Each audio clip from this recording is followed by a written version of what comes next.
L'armée elle-même est assez sensibilisée maintenant à cela, donc les officiers font un débriefing avec leurs hommes dès qu'il y a eu un accrochage ou quelque chose de dur pour repérer les personnes qui ne parlent pas, notamment, et puis pouvoir libérer la parole et dire un petit peu ce que l'on a vécu.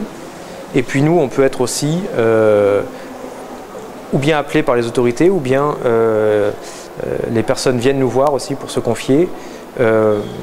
Voilà, et on peut être appelé, nous aussi, à dire à la personne d'aller consulter, voilà, d'aller se déclarer ou au médecin du théâtre ou au psychologue du théâtre, psychologue militaire, qui la plupart du temps est présent aussi. Ça peut être effectivement au front, que la personne est, on dit sidérée, elle est bloquée, elle est gelée dans son action, elle ne bouge plus. Ou alors, après l'épisode, voilà, la personne ne reprend pas le dessus.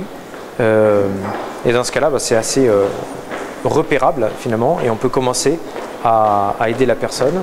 Et c'est beaucoup par la parole que la personne va pouvoir se libérer et va pouvoir reprendre un petit peu le dessus des événements qu'elle a vécus. Dans les conflits actuels, dans les conflits contemporains, les théâtres où sont déployés nos militaires, il y a souvent un sentiment d'impuissance déjà, parce que, bon, par exemple en Centrafrique, lorsqu'on est chargé de faire arrêter les exactions, c'était la mission de nos militaires. Concrètement, que fait-on? Et ça, c'est pas du tout quelque chose auquel ils se sont entraînés.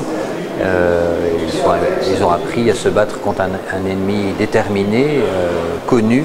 Et là, c'est pas le cas. L'ennemi, c'est personne. Et puis, d'autre part, ils sont les témoins de violences inhumaines, inimaginables. Et ça, pour pouvoir digérer ces violences, la culpabilité qui peut en ressortir, parce qu'ils sont là justement pour les éviter, la place de l'aumônier peut être très importante. Elle l'est en tout cas certainement sur le théâtre des conflits. Après, dans une moindre mesure, l'aumônier que je suis dans un quartier peut trouver sa place aussi.